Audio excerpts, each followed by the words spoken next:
how did you find the mindset towards money and things with you like wanting to grow the business? Why do I assume people have done their thing and then they're going again? What is it about community that helps people to thrive and to be able to have better money mindset? But when you're starting out fresh, you need as many answers and you might find something you weren't expecting.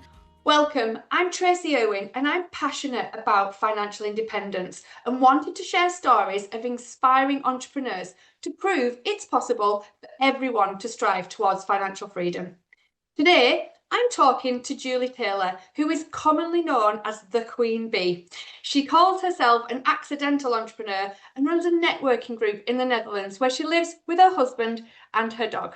Oh, thank you for joining me today, Julie. I think it's snowing outside where you are today, isn't it? So kind of keeping Oh my warm. word, is it ever snowing? I've never seen anything like it. I was there in February in the Netherlands in February 2021, I think it was, and we had massive snow then. It was the dog. Yes, during COVID. Yeah, that's the It last was, time I remember. yeah. Apparently, we had a sprinkling last year. I don't remember that one. All right. But yeah, during COVID, I was going out making snowmen on my own. I got It no was cool, pals. wasn't it? It was COVID, so So, I wasn't allowed to have pals then. so do you want to tell everybody how you found yourself in the Netherlands and how you Ooh. found yourself an accidental entrepreneur?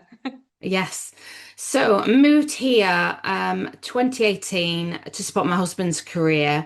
I was contracting at a bank and that came to an end. I was just like, what the hey, what else do you do when you're mid-40s? I'd already got the red shiny car. So it was just like, let's rehome my cats and let's just go and do something else.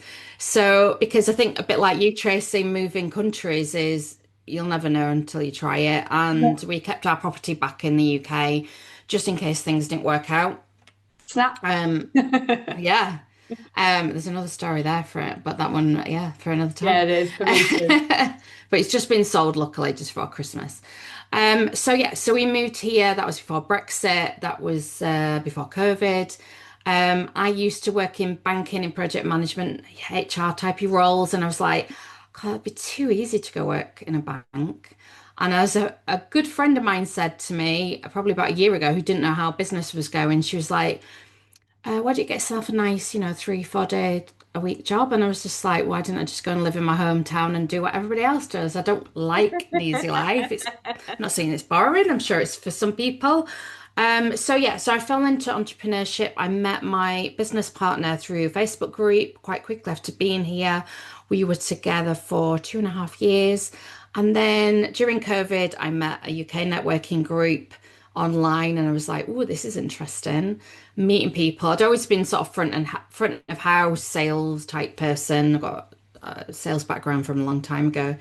And just love meeting people and curious about their stories. So that's me. I set up my networking group 3.5 years ago. And what did I know about business? Not a lot. Probably as we would probably say back in the day for people of that age group, which I know Tracy's a little bit younger than me, is from the back of a fag packet, we would say, from a cigarette packet.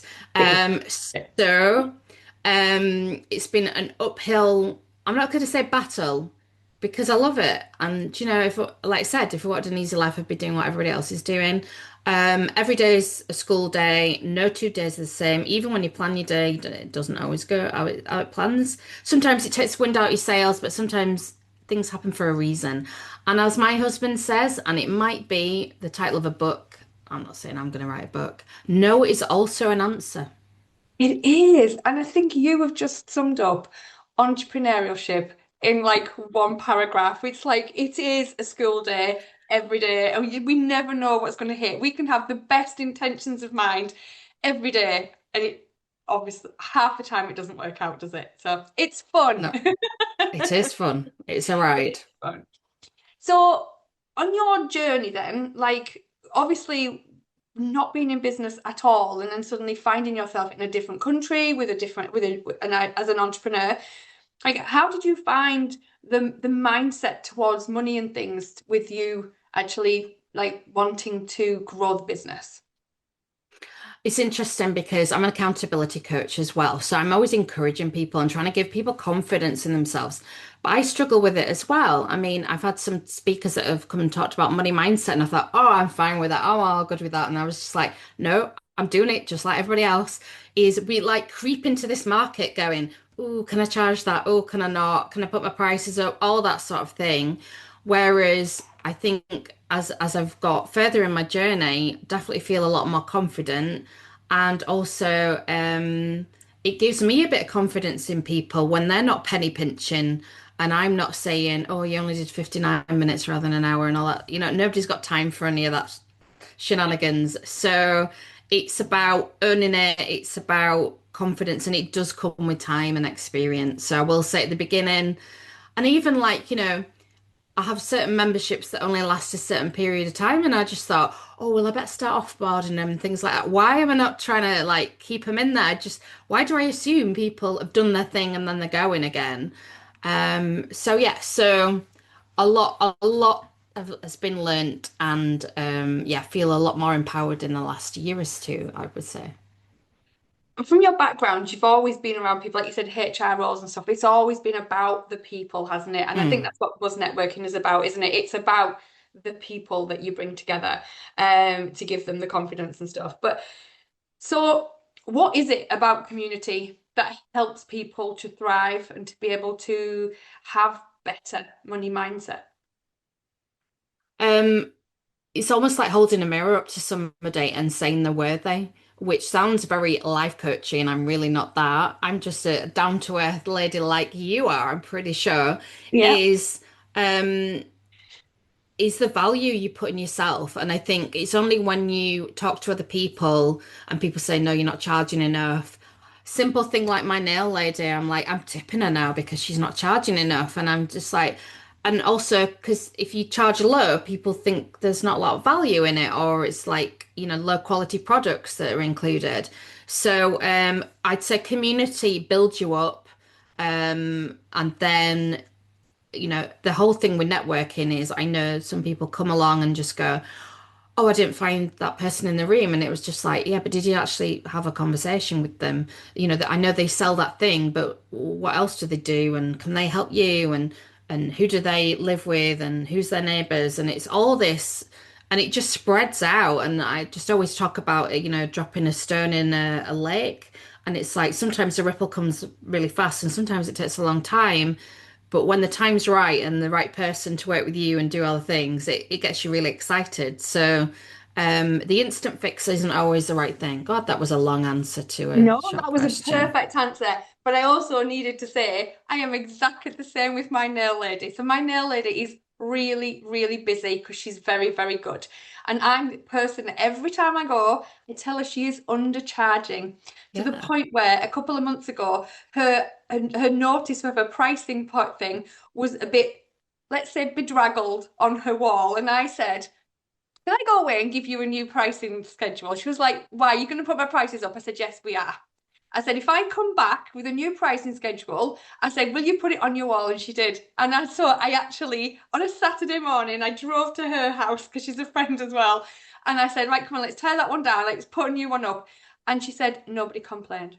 And what I gave her, because she said, what if somebody says anything? And I said, if they come with the right amount of money for what you were charging, you say, it's all right, you can have it for that price this time. However, next time, please could you bring this amount of money? She said, nobody ever even wanted the actual old price. Everyone gave me the new Yeah. price. And I was like, and I think it is that mirror of somebody else telling you, because like I was telling her for months, I was like, please put your prices up. I was like, yeah. She was We so need to go into busy. nail lady coaching by the sounds of it.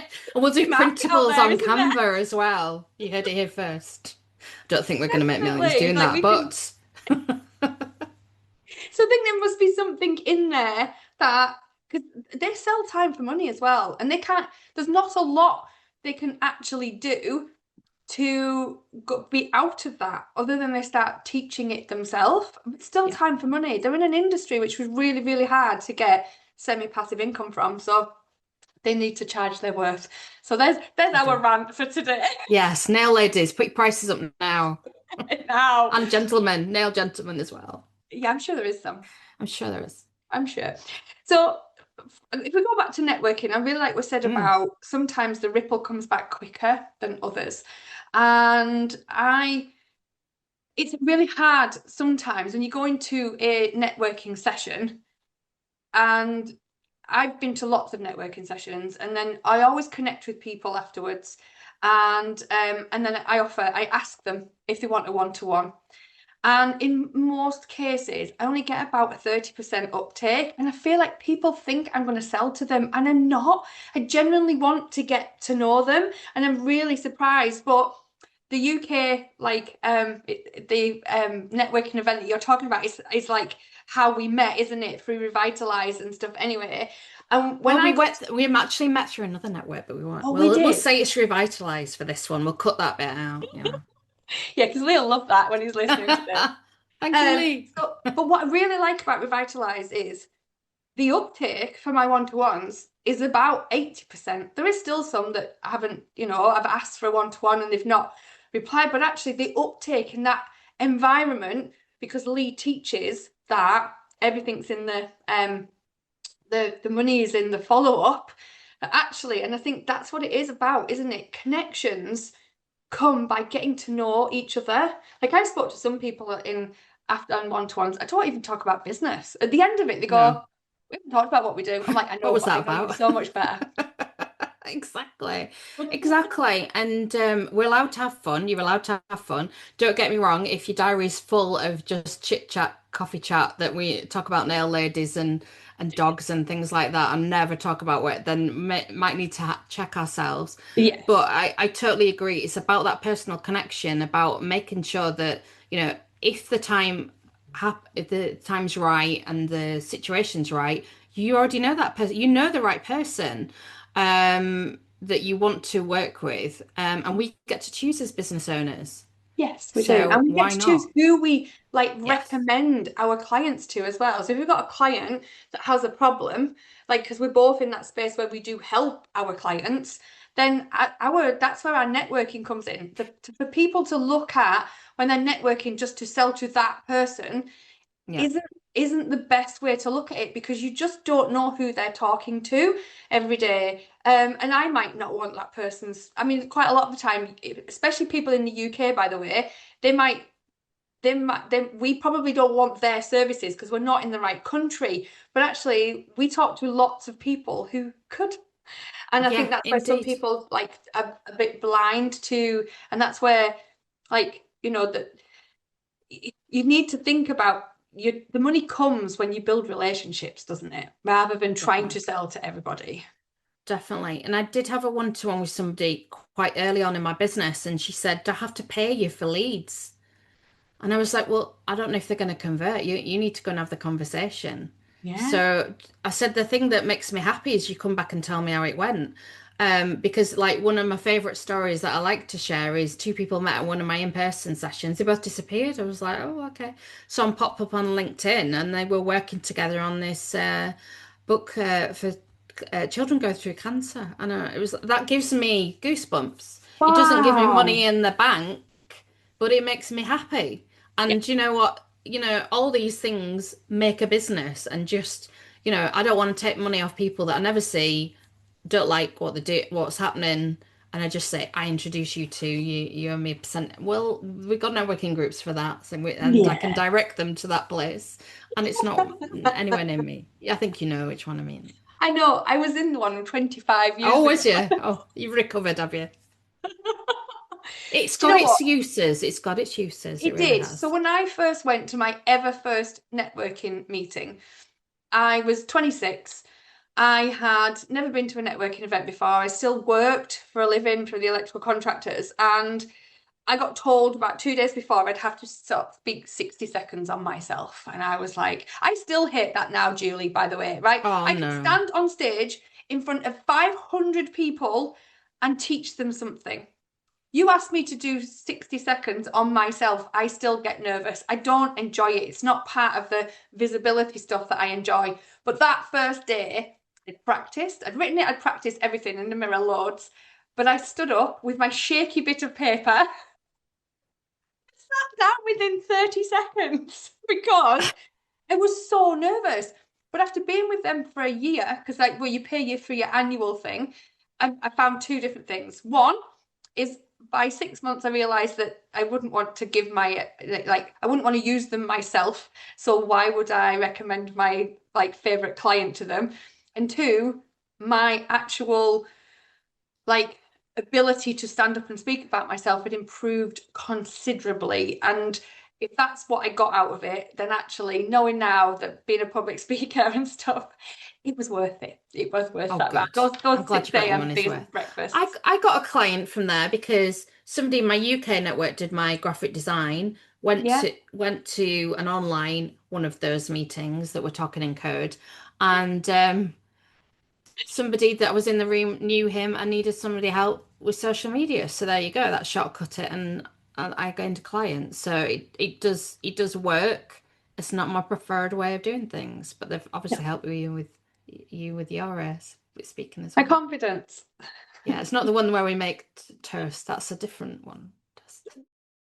Are you working harder than ever, but feeling like you're getting nowhere? You're not alone. Most business owners I speak to feel trapped in their own success, working 60 hours plus a week, missing family time, and honestly, they're not even sure why they feel so stuck. They just know something needs to change. If this sounds familiar, I've created a quick quiz to help you find out why you feel stuck in your business. It takes only 2 minutes and I give you clarity on exactly what's keeping you trapped and, more importantly, how to break free. The link's in the description, so why not take it now?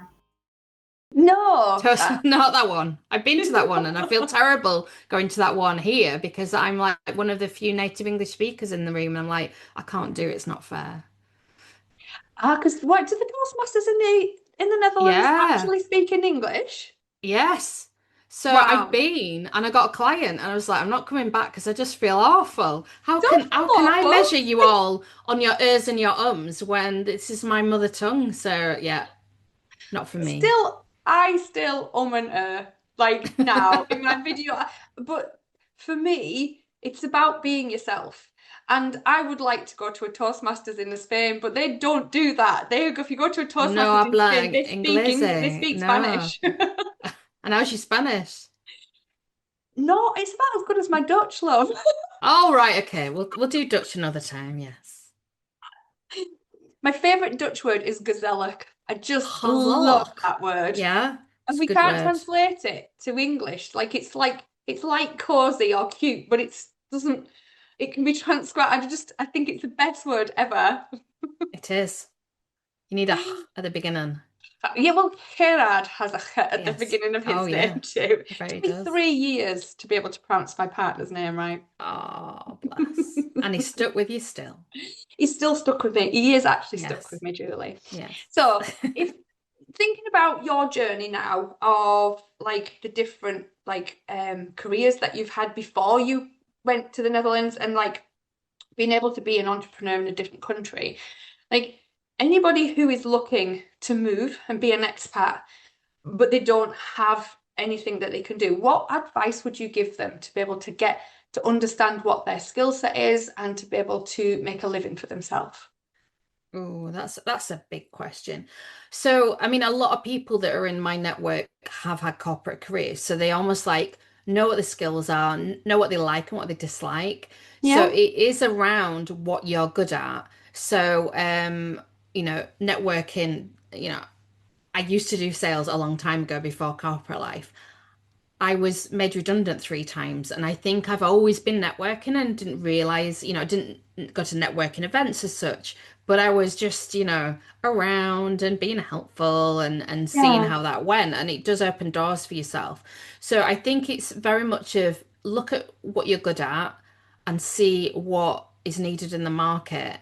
I do see some people that concern me that have left corporate careers that they didn't like or wasn't treated a certain way and then decided to coach in that space. And I'm a bit like, sat there going, well, if your company didn't realize it was an issue, how are other companies going to see it's an issue? So it's going to be about testing and it's going to go about Yeah. talking to people. So I did an entrepreneurship program last year. And even though I'd already started my business, somebody in the group ahead of me, who is a friend as well, she was saying, you need to do the questionnaire. And I was just like, stop telling them to go networking. I was just like, yeah, well, that's the answer. And she was like, no, you've got to ask really wide. And yet I won't say you're hoping for other answers, but when you're starting out fresh, you need as many answers and you might find something you weren't expecting. But to work on something and polish it and polish it and polish it and launch it to what would I say? Crickets on tumbleweed The kids, is yeah. not what we want. No. So we need iterations, and we were just talking about a brainstorming session this morning, and the equal one, which I'm not sure I actually had, and I'd be interested to know if you did, is if you're not embarrassed about your first launch, you launch too late. I was like, oh, Oh, that's a bit interesting. ouchy, is that one? So don't get me wrong, my first in-person networking event had no networking involved in it. What Oh, was I okay. thinking? I obviously forgot that word. So luckily, I invited some friendly people that said I really enjoyed it. There was no networking there Wow.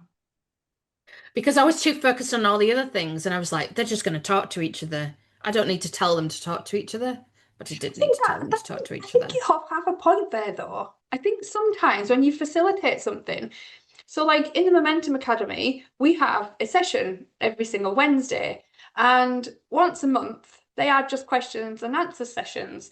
And one night I came away from the meeting, and Herad said to me, "Did that meeting go well?" I'm like, "It went really well. Can you tell?" He said, "I heard it in your voice." And the difference was, it was the point a few months ago when it changed from me answering the questions to them each other answering the questions for them. And they got to know each other. And like now it's a peer-to-peer group because they're all kind of in the same, they've realized they all have the same issues, or one's been there and, or one's a little bit further on than the other. And when I'm not the only one giving answers, that makes my heart burst. I absolutely love it. And that's what Hirad had heard in the meeting because, like, he had been home from work. And I think that's it. When you put people together, they can be networking and they don't even know they're doing it.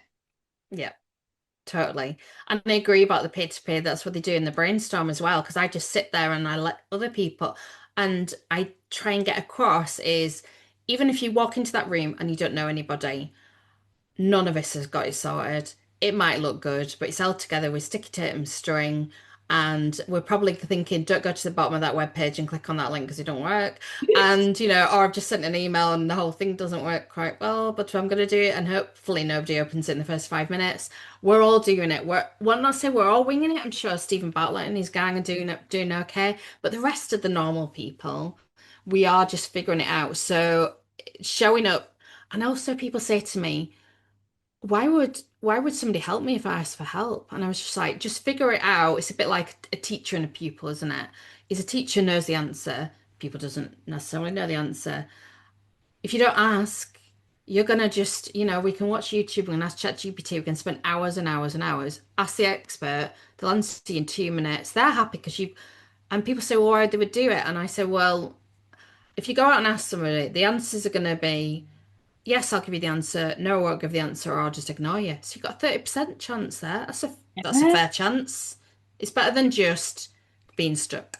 It is. And I think quite a lot of people who are further on in their journey are happy to share their successes and their mistakes. I share everything on like social media Yeah. because I think it makes people realize that we are all normal, like you just said.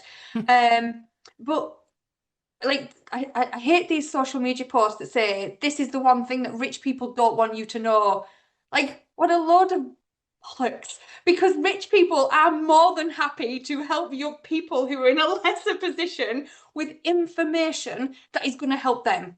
It's not Yeah. taking away money from, there is No. enough money in the world for everyone to have abundance. And it's like, so ask, yeah, by all means, ask somebody who's further ahead than you because you'd be surprised. And I think the worst that can happen, other than, well, they could ignore you, but if they want paying for that privilege, they'll tell you, yes, Yes. absolutely, I'll help you. It will cost you X amount of pounds. If you've got the money, take it because you're gonna get when you pay an expert for their time, they're gonna give you a hell of a lot more because they need in the back of their minds, they're thinking, I need to make it worth this person paying for my time. So it's like sometimes it's better to pay because that person is going to make sure you get the answers you want. Yeah, and I went to a conference in Dublin last year, and the first day was quite tough going because I was just like, oh, I'm nowhere near this level of business, and it was really hard. Second day was better because we were talking about referrals and collaborations. I was like, I was accidentally doing collaborations at the beginning, and that I've seen it. It seems to be a thing in the last month or two. I keep saying is um, competition happens at the bottom, collaboration happens at the top. Yep. So true. It is so And it's true. just like money doesn't need to change hands, just good vibes and I like you, how can I help you? And one Yeah. of my best collaborators um is my photographer. And she gets networking and I get visibility. And it's just like and we met and we just clicked straight away. I didn't go for something. Well, she needed help with a portfolio. I was like, I love my photograph taken. Let's do Yeah. that. And off we go. Like that. I listened to a networking thing yesterday, and it was about like she was talking about visibility, and her mantra, which I absolutely love, is if you want to empower a woman, give her a microphone, right? Mm. But she was talking about how she's met so many women who don't want to be behind the camera or don't want to be behind the microphone. I'm thinking, that's not me.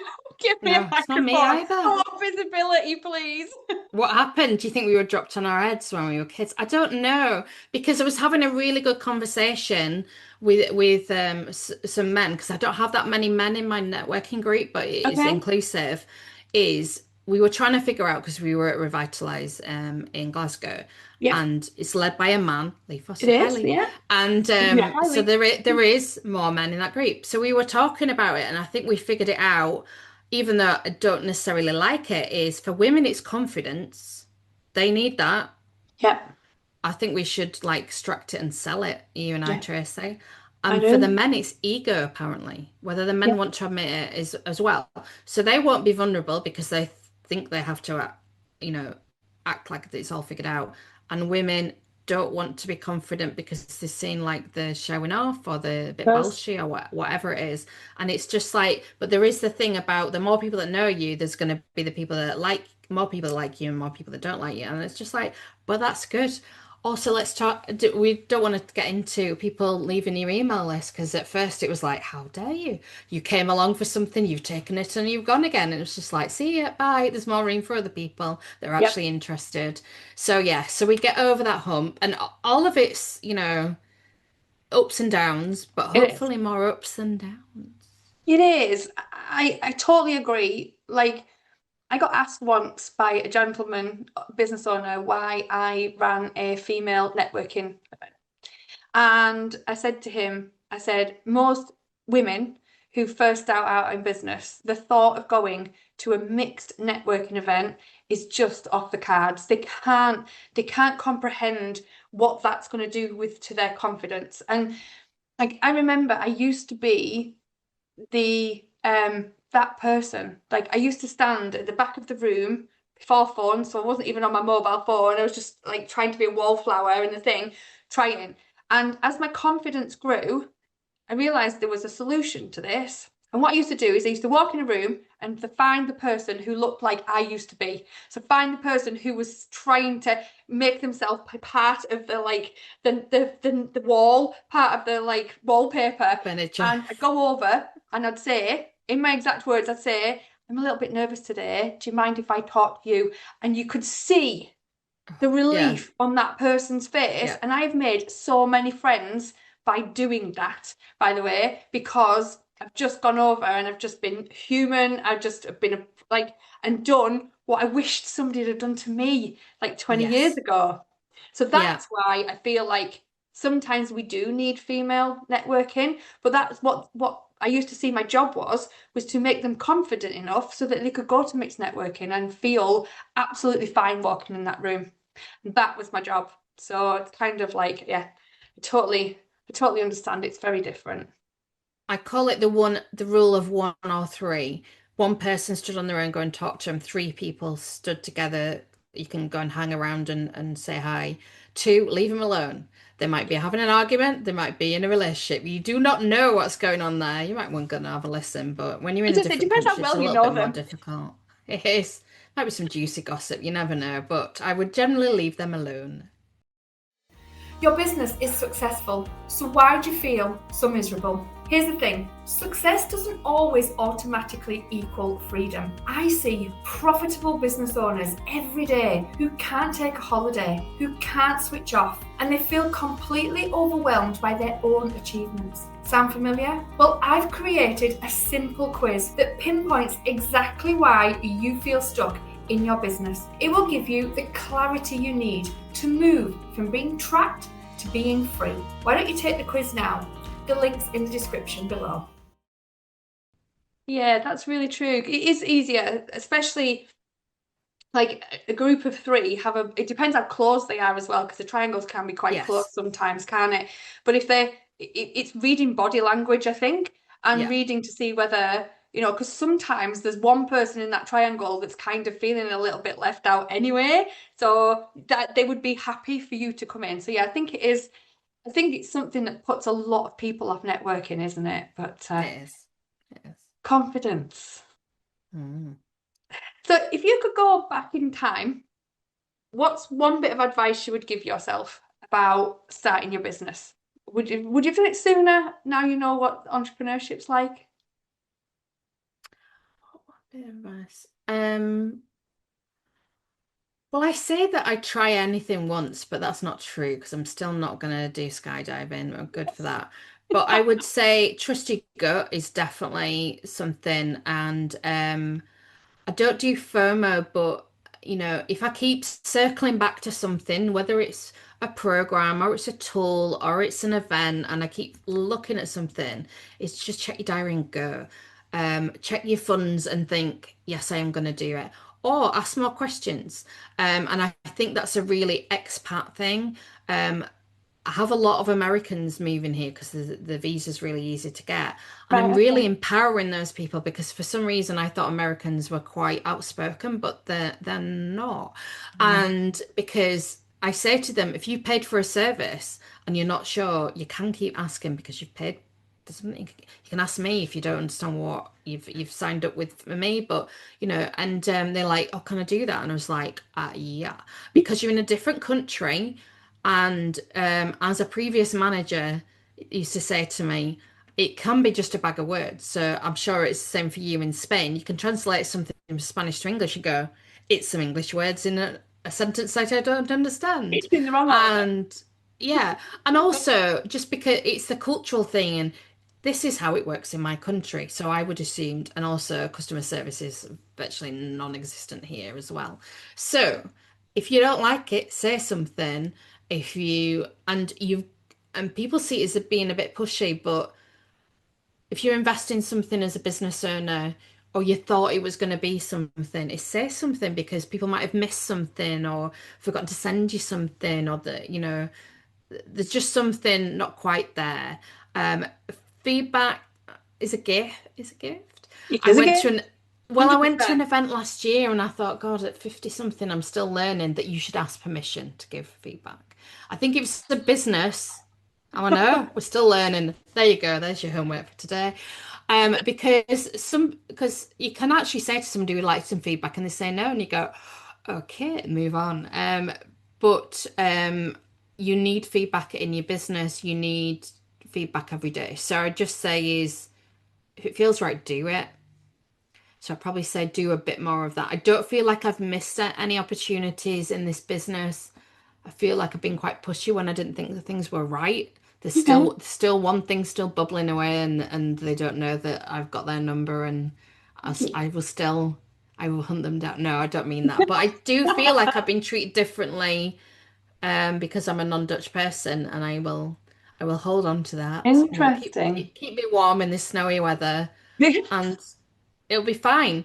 But I think again it comes back to confidence in women because when I used to help people, I used to work in recruitment towards the end of my career was why is it there's five things on a job description, women go, I can do three, oh, I'm not gonna apply. And I'm just like, oh, why did we get out of bed today? It's just like, oh, please don't. And men, not all of them, not all you men out there, we'll just go, I can do two things. I'll just say I can do the rest. People want you to grow into things. Yeah, People they want you do. to develop and create things. If it's nailed on and you can do it with your eyes shut, you're going to be bored, they're going to be bored. And same with business. If you're not evolving and developing yourself, then it's going to get pretty stale pretty quick. So yeah, just keep I going. love that. I actually really love that. I think, um, like in one of the groups that I'm in, they actually say if you're not evolving, you're dying. And it's quite harsh, Mm, but realistically, it's true. You know, especially in this age, with the AI age and everything that's going on at the minute, we really do need to be keeping reinventing little bits of our business to make sure we're not left behind. We joke about the fact that my daughter's a nurse, my son-in-law's a plumber. Their jobs are more secure than both mm. Gerard's and I, because they will use their hands, they use their person, we use our brains, we sit at a computer all day. And people who do that, they really do have to be aware that they really do need to be moving forward, because that chair's just going to be pulled out from underneath them, literally.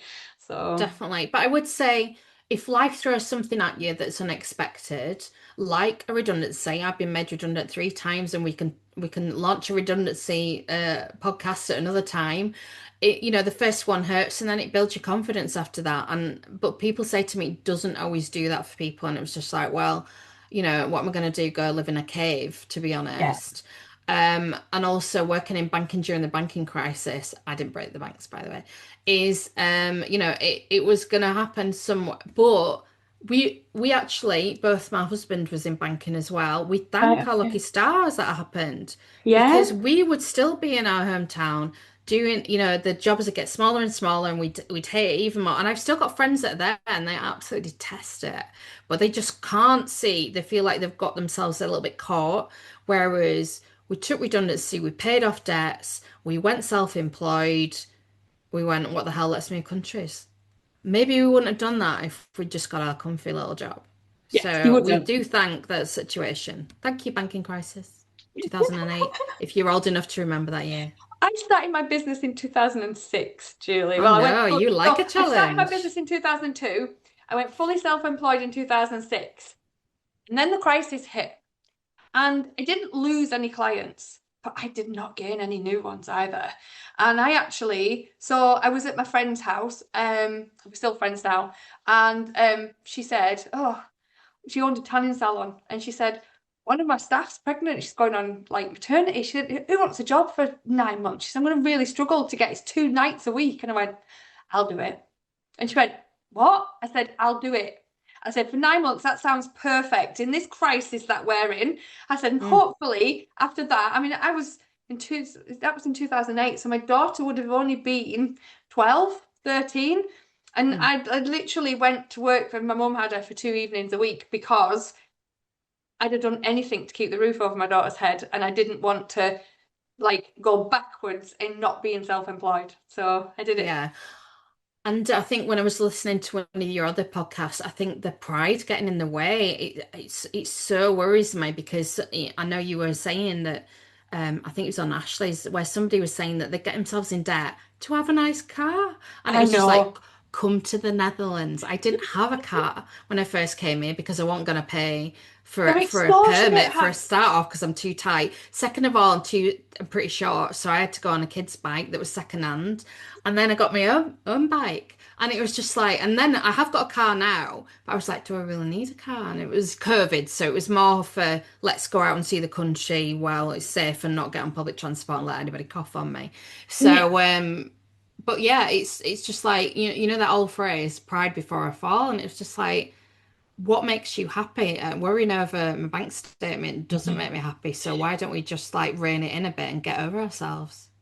I have seen in 25 years of being an accountant so many business owners who drive around in big posh cars and then pay massive amounts of taxes and they could have had in their own pocket Mm. because of ego, because that's all it is. It's just ego.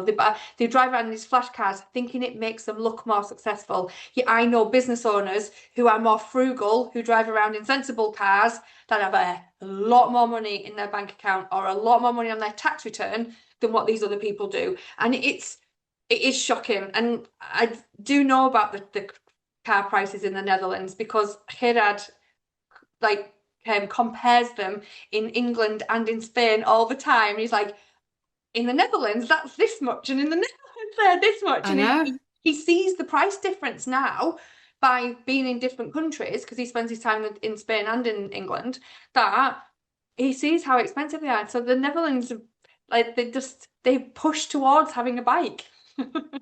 Yes. And apparently that you can still cycle them in winter. I've been watching people, I'm all right for that. And they've been rowing, God bless them. Love them I'm bitches. waiting for the little Instagram ones of people falling off their bikes in the snow, Oh yeah, because it's yeah. gonna come, bless them. It is. But I mean, it is so much easier to ride a bike, and then in England, we both know they're not built for. No, You just no. can't do it the same. So it's nice that they have that environment, I think. Although I could probably count on two hands how many times I actually got on a bike. All right. Well, you can do it when you're over in summer again. No, I'm coming to see you in summer. You I'm can do a coming to side your. by side, the one they do for older folk. I asked Gerard once if I could get like a three-wheeler to be able to put the dog in the front basket, Yeah. and he went, no. He said, oh, only I disabled was going to say people my have friend's free. mum's got one of those, but she has had a stroke, so I don't know. But they cycle with like oxygen on and everything. They rock hard of the They Dutchies. are. I've seen videos of people with like mattresses and all sorts Oh like on their yeah, bike. It's crazy. yeah, So, but yeah, I know. fab. Well, it's been an absolute pleasure to talk to you, Julie, as always. So can you just let people know? I mean, you've got your background, lovely background anyway, but do you want to just give people an idea of how to get hold of you, please? Yeah, sure. So I hang out on LinkedIn during the day. I'm on Instagram in the evenings. You can scan my QR code and come and join us for we co-work first thing on a Monday morning, if that time zone suits you. We brainstorm every week, and I have wonderful guest expert speakers like Tracy, who actually comes and is in person in the Netherlands as well.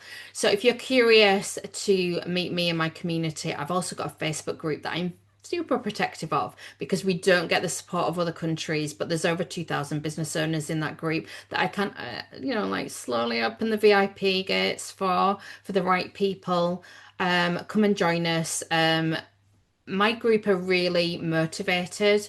They are sort of mid 30s to mid 60s, and they've seen a lot and heard a lot, and they mean business. They mean business. There's a catchphrase I didn't know I got. They mean business. That's lovely. Thank you very much. I'll speak to you soon.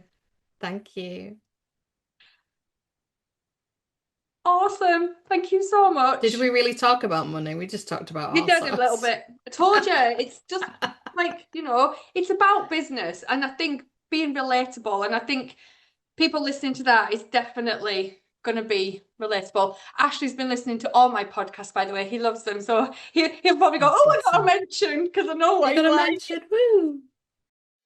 Thank you for watching to the end. I really appreciate it, and it shows that you are serious about moving your business forward. I want to share something with you. When I was little, I watched my mum skip meals so my brother and I could eat because she didn't have enough money to feed us all. That pain changed everything. I promised myself I would never need to rely on anyone else financially. I worked relentlessly towards financial independence. Even as a young parent of 19, I still worked. And once I achieved financial independence, I became passionate that everyone deserves the same. But here's what I've discovered. Successful business owners can feel financially trapped just in a different way. And that's why I created the Money Metrics Academy to help you understand your essential business numbers in under an hour a week. No jargon, no overwhelm, just the clarity you need for true financial independence. Why not join the free entry-level membership